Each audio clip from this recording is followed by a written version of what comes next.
Hvordan går det med dialogen med ledelsen om dine arbejdsopgaver?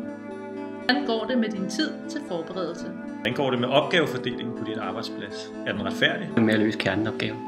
Hvordan går det med tid til at samarbejde med dine kollegaer? Og hvordan går det med fordelingen af dine arbejdsopgaver hen over skoleåret? Disse spørgsmål har vi brug for svar på. Derfor har vi brug for, at du møder op til Faglig Klub.